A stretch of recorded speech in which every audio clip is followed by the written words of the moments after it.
Desperate pictures that continue to haunt Kenyans as millions struggle in the face of a major famine. So desperate is the situation that wild fruits have become the only hope for many, especially in arid and semi-arid areas. With the situation clearly out of the hand, President Kibaki today led the country's top brass in making an appeal for food relief. My government has, with effect from today, declared the famine situation in the country as a national disaster.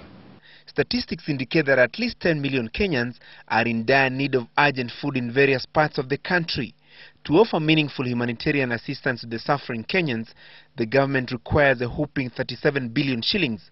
Out of this figure, it has so far raised 5.2 billion shillings. I am therefore appealing to all our friends and development partners to assist us in meeting the shortfall of 32 billion shillings. Kibaki says 30.2 billion shillings will be used to buy relief food for the affected people. 3.8 billion shillings will be set aside for feeding programs in schools, especially in arid and semi-arid areas. 1.3 billion shillings will be used to finance water, health and nutrition programs. Intervention in agricultural and livestock sectors will require further 2.6 billion shillings. Excellency, I want to thank the media also, because they have been actually very, very kind. Even the FM stations have been able to highlight the plight of those amongst us who are actually captured on television boiling for food and raw mangoes. This has never happened in the history of some of those communities.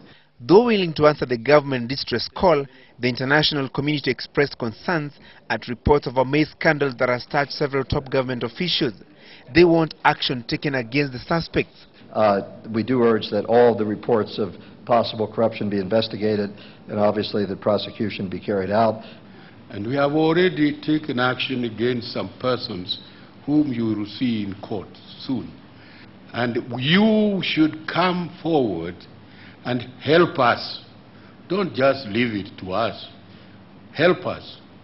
Help us to identify those people who are doing chini-chini things.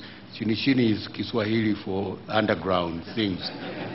For now, the government has made arrangements to import 7 million bags of maize at a cost of 17 billion shillings as a stopgap measure to deal with the food crisis. A further 3 billion shillings has been set aside to procure additional relief food supplies and 1 billion shillings for related non-food emergency items. Another 1.2 billion shillings has been allocated for the provision of water, purchase of livestock and supply of hay in dry areas. How fast the international community responds is of critical importance in alleviating the suffering of millions of Kenyans, especially in parts of Eastern, Coast, Central and Rift Valley provinces. Francis Gashuri, Citizen TV, Nairobi.